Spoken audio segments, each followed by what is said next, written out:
Allez, on y va. Allez, roule, roule.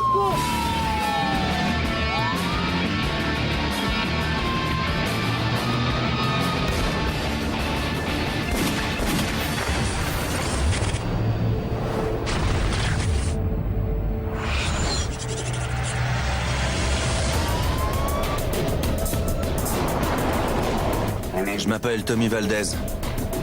Mon surnom, c'est Colero. Ça veut dire le lapin. C'est parce que les flics me coursaient tout le temps.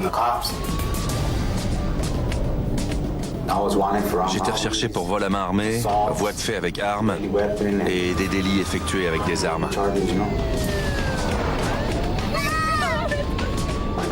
Ma fille criait, elle pleurait, elle voulait que ça s'arrête.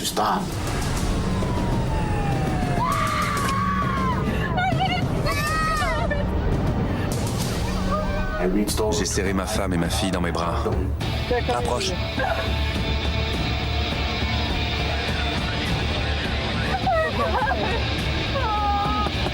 Sors. D'accord, du calme. Ma petite fille, elle hurlait de peur. J'ai peur. Je voulais rester.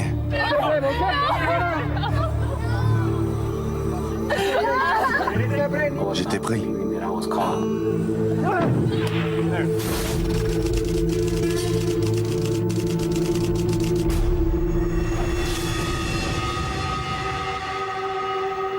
Direction le comté de Grant. Cette prison est vieille. Et il y a toujours eu de la surpopulation.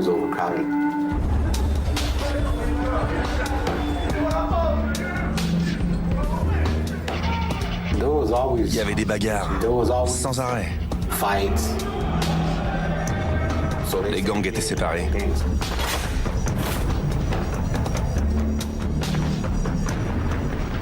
T'es dans un gang? Celui du Southside. J'ai grandi avec les gars du Southside.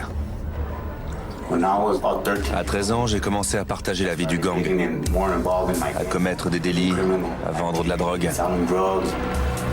Je touchais à tout. On était au dernier étage.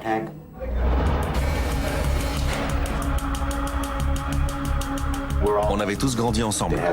On se connaissait. On était un peu en famille.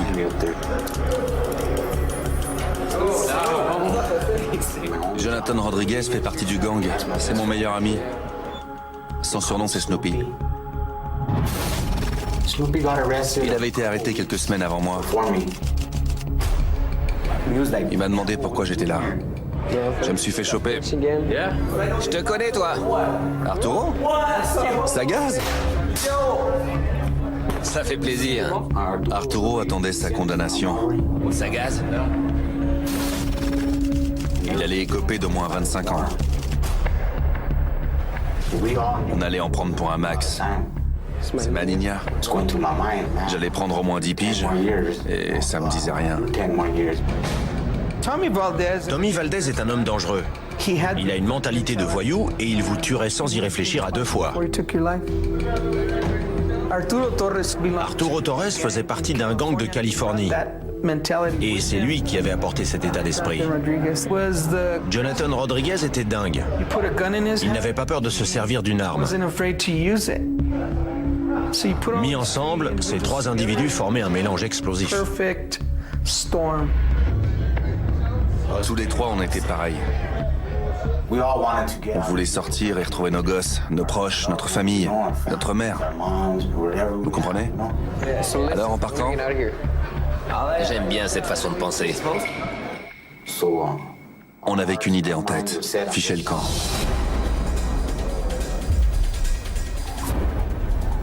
Mais ça s'annonçait difficile. La prison est derrière le tribunal. Les deux bâtiments partagent le même parking. Et la prison du comté est reliée au bureau du shérif qui est ouvert 24 heures sur 24. Donc le coin est bourré de flics.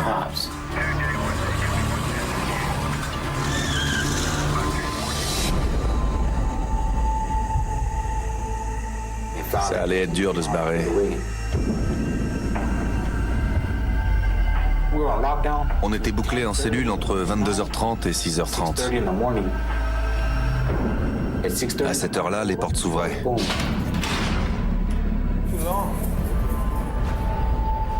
Il y avait 3 ou 4 surveillants en permanence. On n'avait pas le droit de sortir du dernier étage. Les portes étaient verrouillées.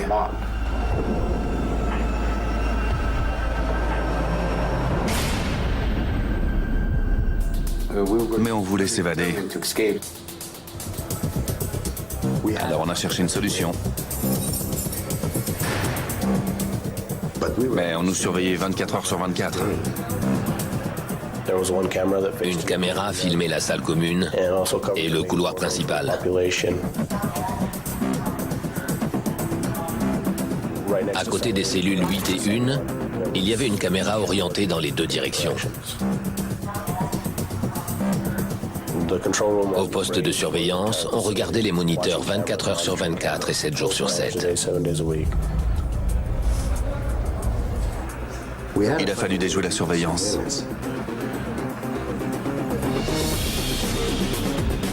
Les caméras du couloir étaient fixes. Les deux. On a essayé d'évaluer ce qu'elles filmaient. Vu comme elles étaient orientées, on s'est dit qu'il y avait un angle mort à un bout du couloir.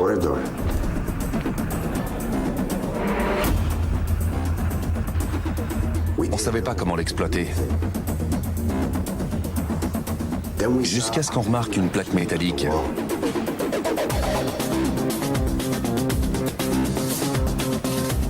Ça devait être l'accès à la tuyauterie.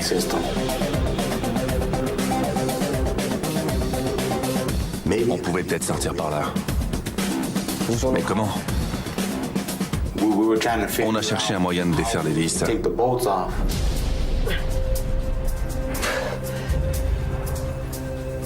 Avec les caméras, on ne nous voyait pas. Mais un surveillant pouvait se pointer n'importe quand. Ça aurait tout fichu en l'air.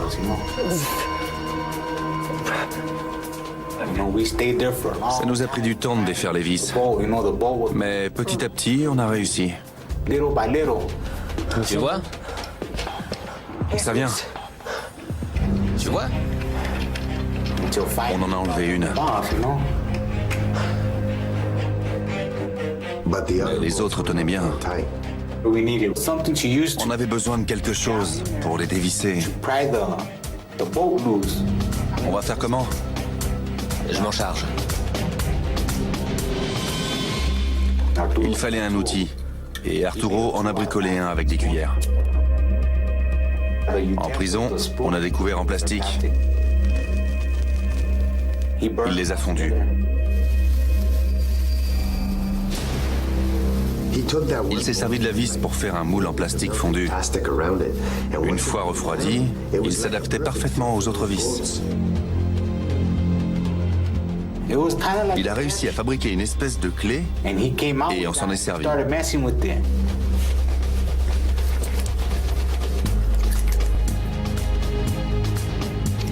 Mais les vis étaient très serrées, donc on y a passé du temps. Fichons le camp.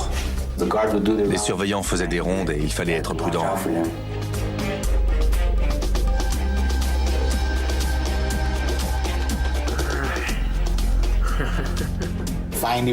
On a défait toutes les vis avec la petite clé d'Arturo.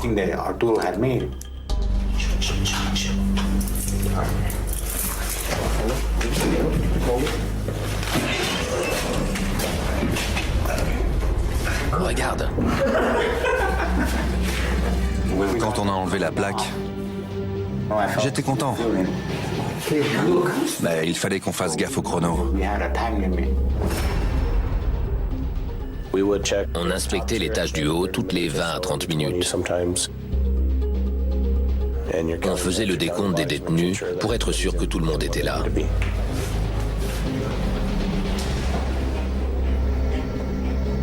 C'était une gaine technique.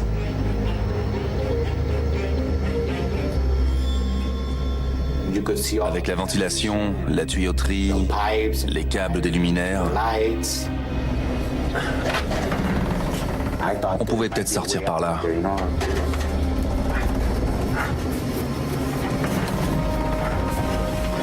Il fallait escalader les tuyaux pour atteindre le toit.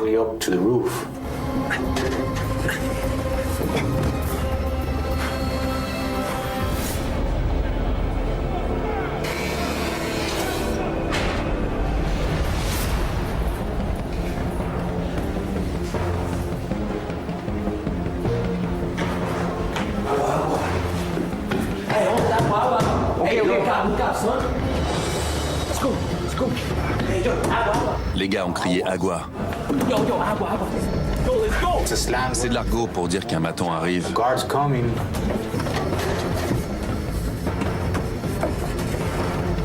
Sors, vieux! Allez, allez. C'était cuit.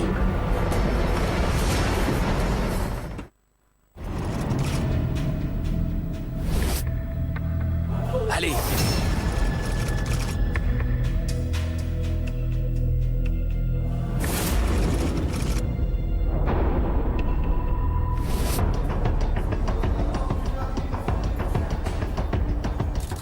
Le surveillant se pointait.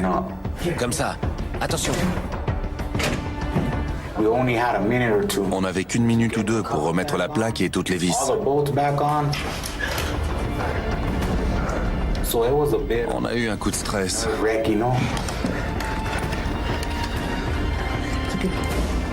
Combien de temps? Snoop est intervenu. Alors, quoi de neuf? Il a fallu tout remettre à l'identique et sans se faire remarquer. Alors ce match? Finito. C'est bon. Ça a été chaud. On a failli se faire pincer. Il fallait trouver un moyen d'exploiter la gaine technique pour sortir.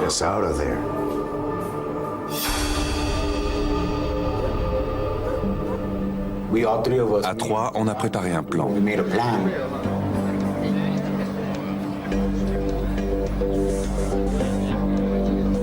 La gaine technique était à côté de nos cellules, au dernier étage.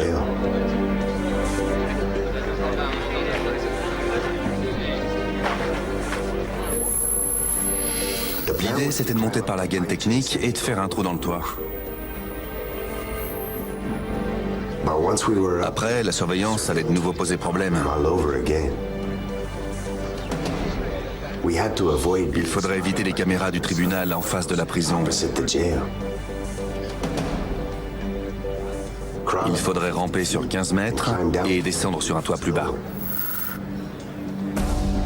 Celui du bureau du shérif. Il était de l'autre côté de la prison, mais son toit était moins haut. Il faudrait sauter du haut du bureau du shérif et courir sans qu'aucun flic nous remarque. C'était dingue, mais il n'y avait pas d'autre possibilité. Une autre idée? Il fallait percer le toit. La seule solution, c'était de mettre la main sur des outils industriels. Mais en tôle, ça court par les rues. Il y a forcément moyen de percer. On cherchait une idée.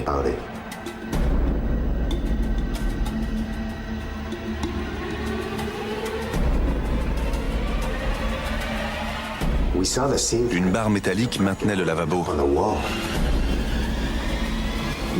On a réussi à la retirer.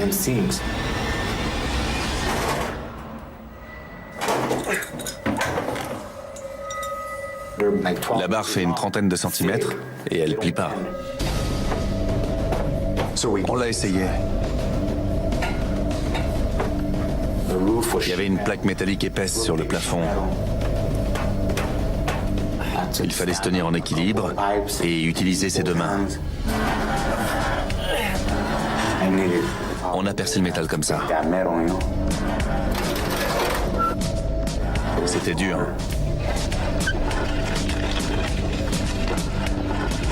On bossait à tour de rôle. Je montais pendant 1 heure. Je travaillais. Arturo me remplaçait. Il bossait jusqu'à ce qu'il soit crevé. Et Jonathan y allait.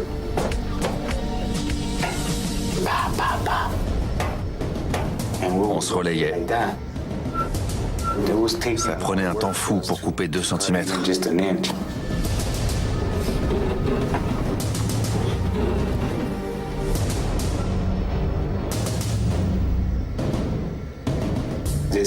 On avait l'impression qu'on n'y arriverait jamais.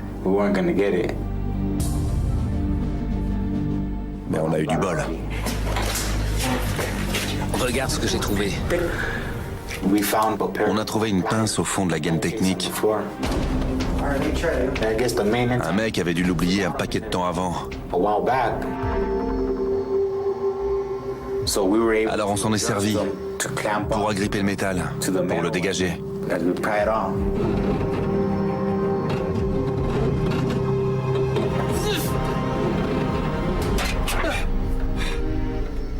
Un vrai ouvre-boîte.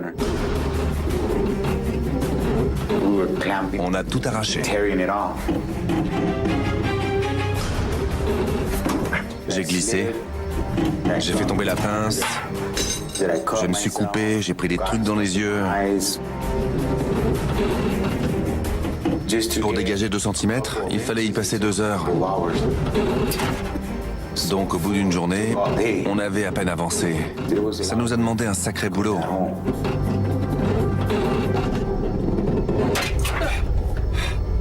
Je me suis dit qu'on pourrait passer d'ici quelques jours.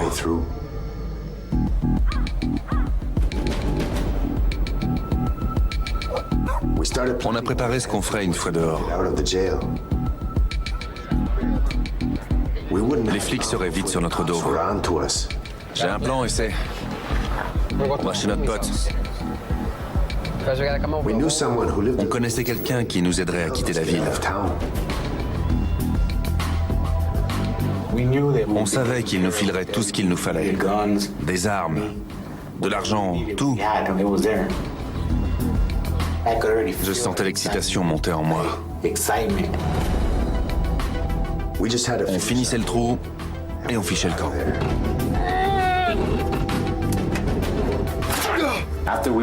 De l'autre côté de la plaque métallique, il y avait une épaisseur de polystyrène ou de fibre de verre.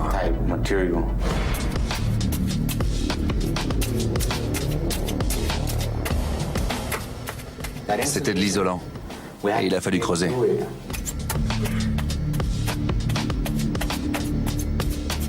On en avait pour 3 jours. Il fallait monter bosser. On avait presque tout enlevé. Et je me sentais déjà dehors.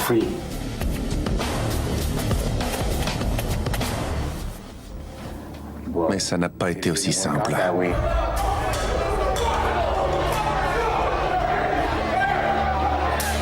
Plusieurs individus ont provoqué une émeute. Ils ont semé le trouble à l'intérieur de l'enceinte. Cela a été le chaos.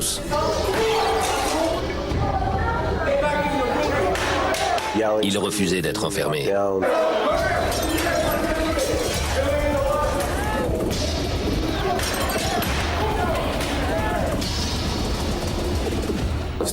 Des flics sont venus remettre de l'ordre.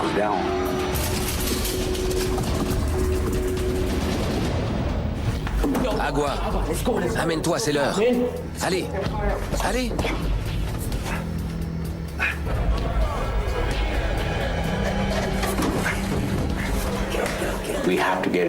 Il a fallu remettre la plaque le plus vite possible pour pas se faire prendre. C'est bon, ça rentre. T'as les vis? On l'a remise comme on accroche un tableau au mur. On l'a pas fixé complètement.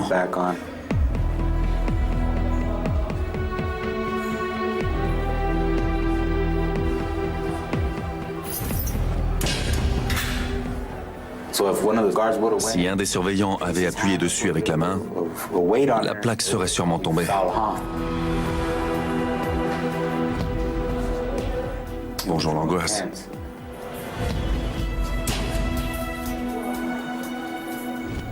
Et au revoir l'évasion.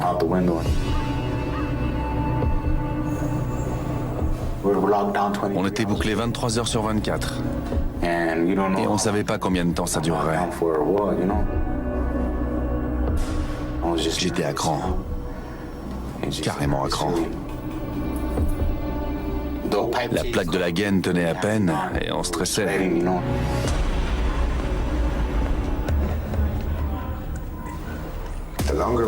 Plus on attendait en cellule, plus les surveillants risquaient d'en découvrir l'accès.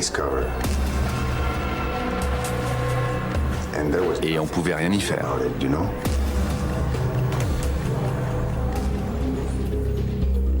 Après une semaine de confinement, c'est pas trop tôt, on a eu de la chance.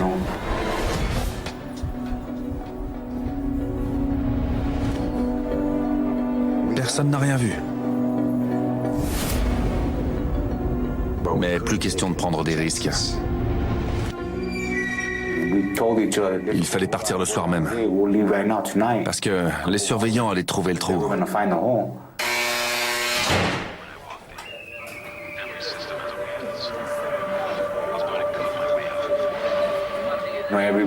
On agissait comme d'habitude.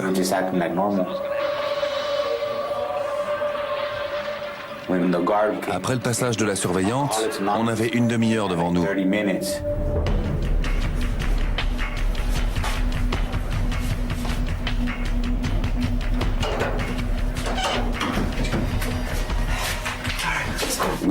On s'est mis d'accord. Une fois dehors, on resterait ensemble.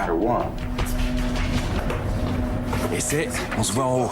On savait que dès que la surveillante reviendrait, elle tomberait sur la gaine technique et elle verrait qu'on s'était barré.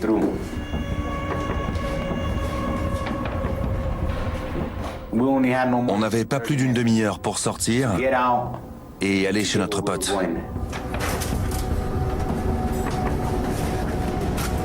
En montant dans la gaine technique, j'ai vraiment senti une poussée d'adrénaline.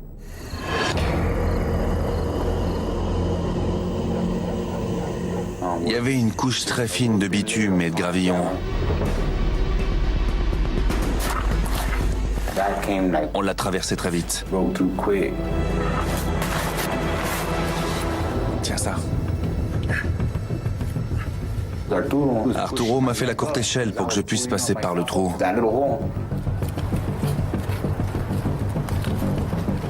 Je me suis faufilé.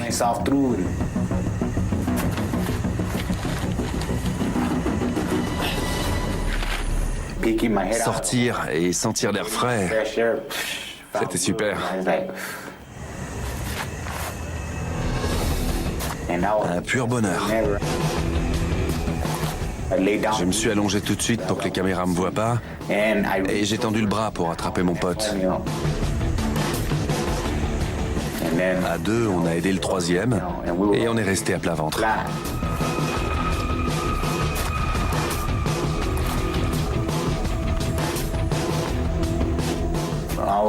Je voulais pas qu'on nous repère. Il y avait des caméras. Elles étaient sur le pourtour du tribunal et je savais pas si on nous voyait. L'adrénaline continuait de monter.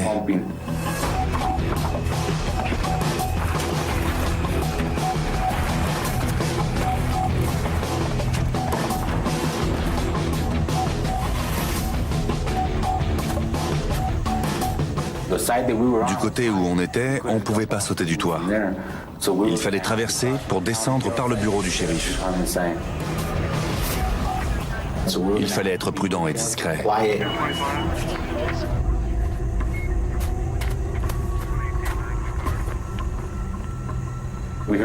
On entendait des gens discuter devant le commissariat.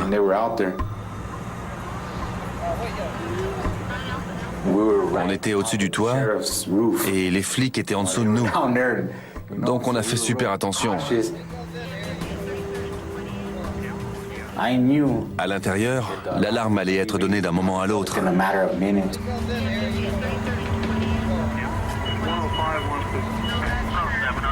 Les flics sont partis.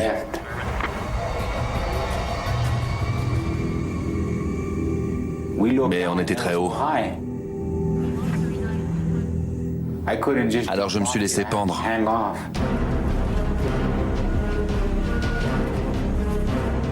Et j'ai lâché. La réception a été violente. Et Arturo a fait pareil.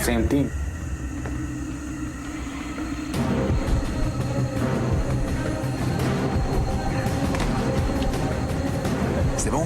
Ouais. Jonathan a sauté.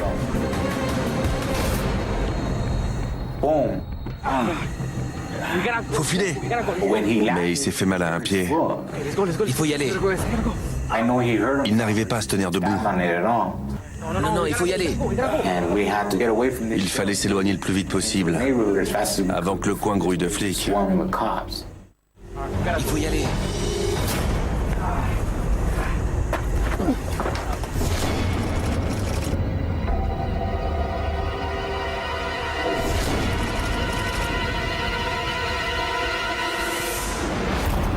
J'ai dit à mes potes de foncer.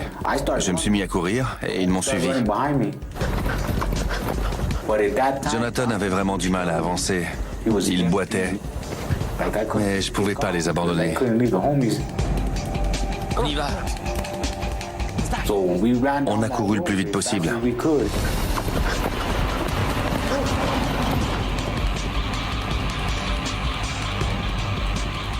Notre pote vit à l'autre bout de la ville. Il fallait qu'on arrive chez lui avant que l'alerte soit donnée.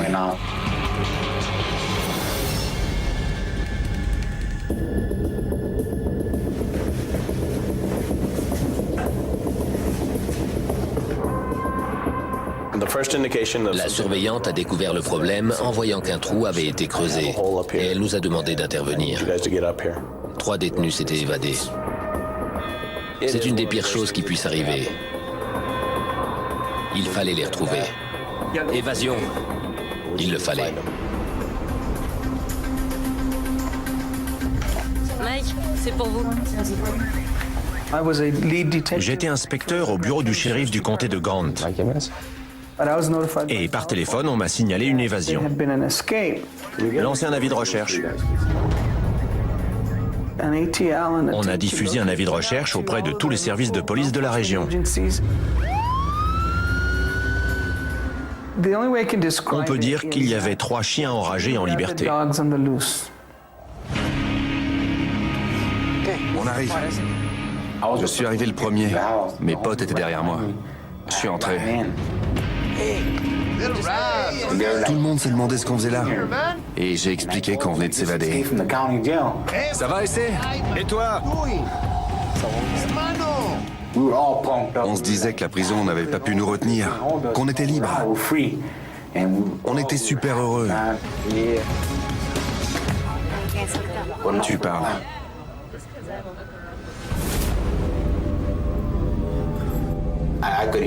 Dès que j'ai entendu la sirène, j'ai compris que les flics étaient en route. Fallait qu'on bouge.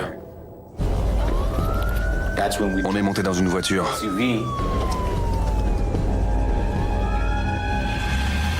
Accélère. Décision a été prise de dresser des barrages routiers dans toute la région. S'ils avaient un véhicule, les fuyards se trouvaient dans un rayon d'une quinzaine de kilomètres.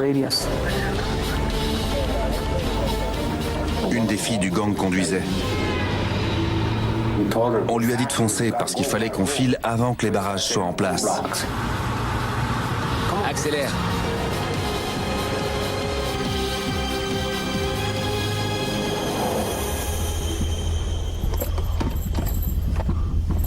Elle nous a emmenés dans une planque sûre.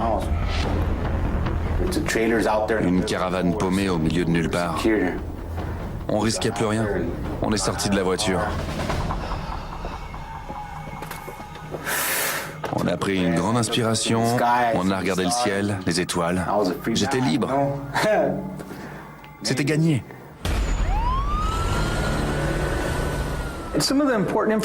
On a reçu un renseignement important le soir même. La description d'un véhicule avec 3 individus de sexe masculin à Arenas Valley. C'était suffisant pour qu'on s'y intéresse, pour qu'on aille y jeter un œil. Allez, allume. Bien. Voilà de quoi vous détendre. La fille du gang nous a laissé de la cocaïne. Elle nous a dit de nous détendre. Faut que je file. T'es la meilleure. Elle est partie. Et on s'est fait quelques rails. Moins de 2 minutes après, une voiture est arrivée. Et tout de suite, on a cru que c'était les flics. On est arrivé sur place sans faire trop de bruit.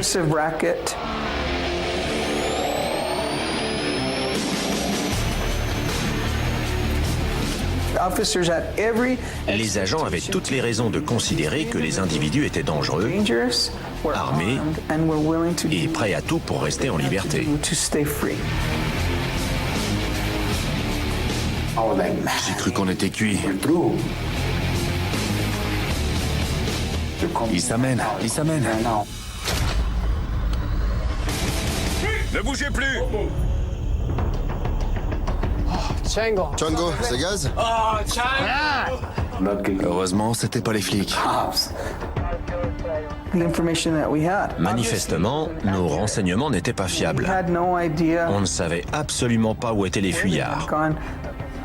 Et c'était très frustrant. Dans ce cas-là, on réexamine les renseignements et on se demande ce qu'on a négligé. Django, le cousin d'Arturo, est des nôtres. Ça gaz ici? C'est un bon copain. Il a apporté un gilet pare-balles, un AR-15, un 38 et des grenades. Il nous a dit de tout prendre au cas où il se passerait quelque chose.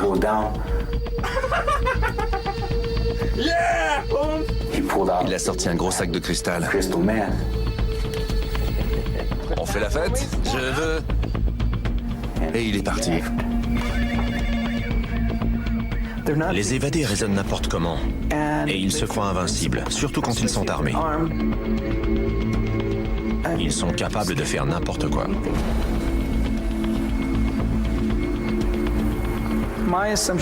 J'ai supposé que cela resterait dans les environs jusqu'à ce qu'ils aient préparé leur départ.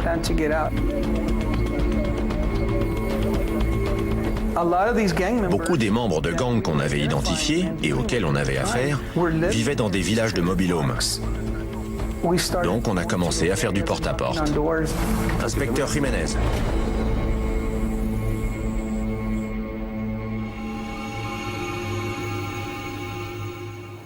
On s'est shooté.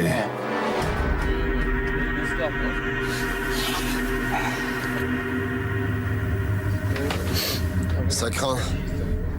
On est devenu parano. On croyait que les flics allaient débarquer. Snoop, Préparez-vous. J'entendais les sirènes et les talkie-walkie.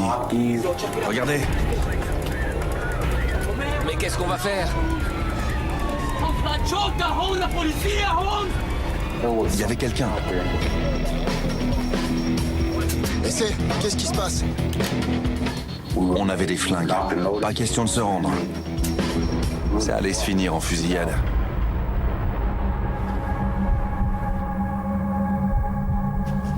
Quelqu'un approche, j'essaie. Je vois pas qui c'est. On a tapé à la porte. Ils sont là! Bonjour, inspecteur Jiménez. Je voulais savoir si... On était complètement parano. La méthamphétamine, ça bousille la tête. Ça rend dingue. Je sais rien, j'ai rien à vous dire. Et la porte se referme. Pourquoi t'es là? Baisse ton flingue. La fille du gang nous apportait des vêtements et de la nourriture. super! Regardez, première page. Elle nous a raconté qu'on parlait de nous dans la presse. Que les flics, les marshals et le FBI faisaient des descentes dans toutes les planques qu'on connaissait. On commençait à en avoir marre. Je voulais partir. J'ai dit à Jonathan et Arturo que j'allais nous dégoter une voiture. Je reviens. On n'avait rien de nouveau. C'est très gênant de ne pas réussir à mettre la main sur un fuyard. En plus, ces hommes représentaient un danger sans précédent pour la ville.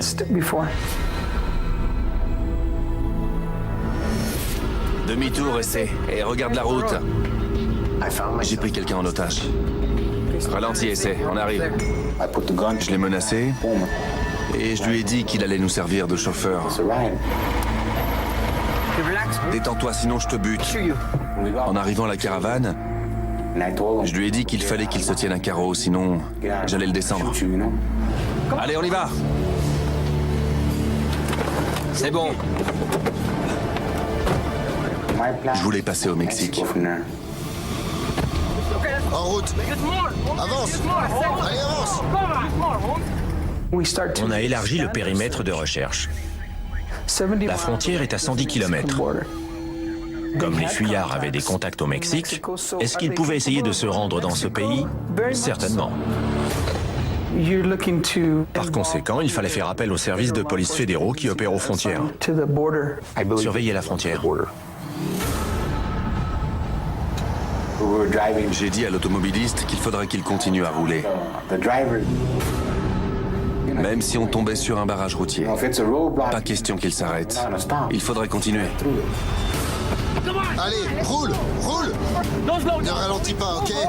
Je t'aurais prévenu. On était en plein bad trip. J'étais tellement défoncé que j'avais mon arme à la main. Et une grenade sur les genoux.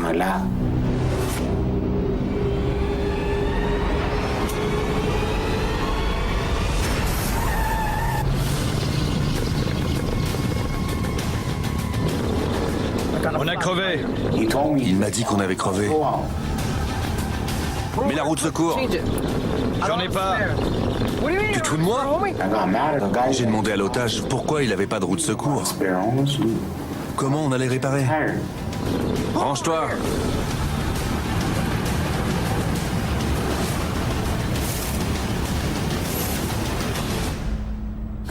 Je lui ai dit d'appeler quelqu'un pour réparer.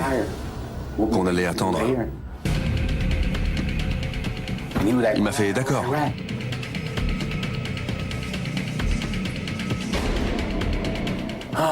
Sauf que, coincé dans cette bagnole, on faisait des cibles de choix.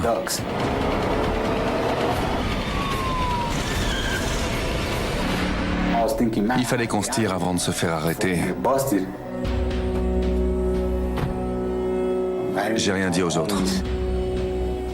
Hé, vieux. Je suis sorti de voiture et j'ai filé. C'est pour ça qu'on m'appelle le lapin. Je me retourne pas, je détale. J'ai appris que les évadés avaient pris un otage et qu'ils étaient sûrement à l'autre bout de l'État, à près de 160 km. C'était une bonne nouvelle. On avait enfin quelque chose d'utile et les taux commençaient à se resserrer. Retour sur la nationale pour faire du stop. Une voiture est arrivée. C'était la police des frontières. Merde. Je tenais le revolver.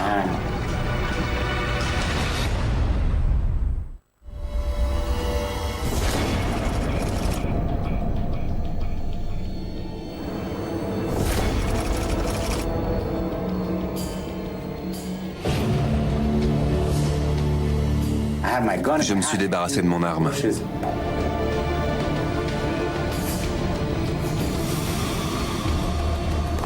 L'agent est sorti de la voiture et il m'a demandé ce que je faisais. J'ai failli me mettre à courir, mais je serais pas allé bien loin. Je vais chercher de l'essence. Je vais à la station-service chercher de l'essence. Et là, il me dit « Montez, je vous emmène ».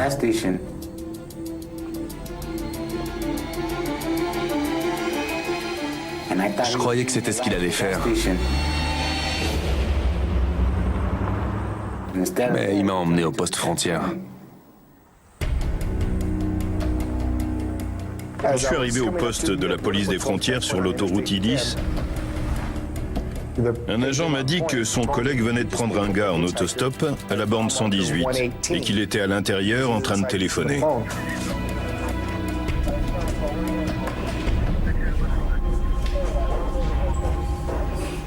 Bonsoir. Je lui ai demandé s'il avait ses papiers et il m'a dit que non. Ils sont dans la voiture? Elle est où? Sur la nationale. En panne sèche. En panne sèche. Vous vous appelez? J'ai filé un faux nom. Une seconde. Description des évadés. Il était tendu, ça se lisait sur son visage. Et il était shooté. Il y a quoi sur votre cou? Il a regardé mon tatouage. Qu'est-ce que vous faites? Du calme. Il y avait écrit Conero. Et celui-ci? Conero? Ce tatouage me trahit toujours. C'est Tommy Valdez. Qui? J'ai rien fait. Du calme, main derrière la tête. Dire qu'il m'avait chopé. J'étais encore shooté. Tu te crois costaud? J'espérais qu'il serrerait pas mes potes. Un agent de la police d'État a signalé un véhicule blanc avec une crevaison. J'ai sauté dans ma voiture et j'ai foncé lui prêter main forte. Du calme, d'accord? Du calme. On les a menottés.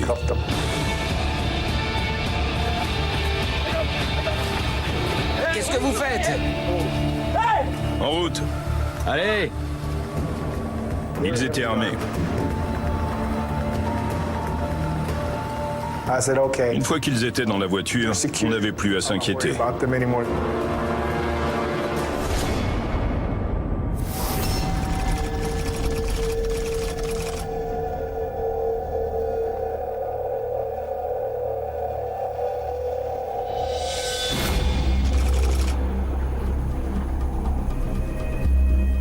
J'ai été condamné pour vol à main armée, coups et blessures, et pour d'autres chefs d'accusation, dont l'évasion. Je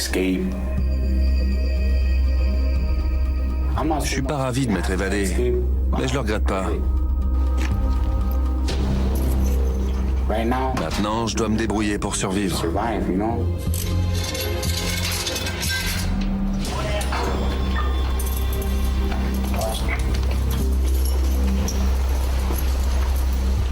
Il n'a pas changé. Il a agressé des membres du personnel, des co-détenus.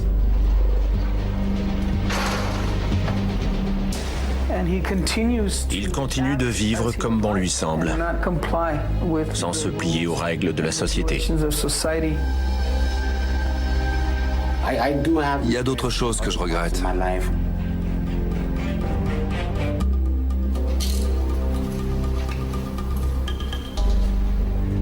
Aujourd'hui, je réfléchis avant de réagir.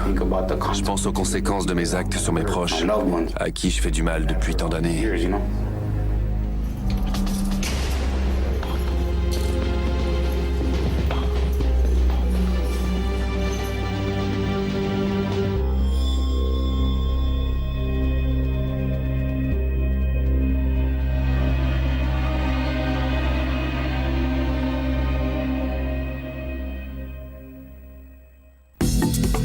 Tout de suite sur National Geographic Channel.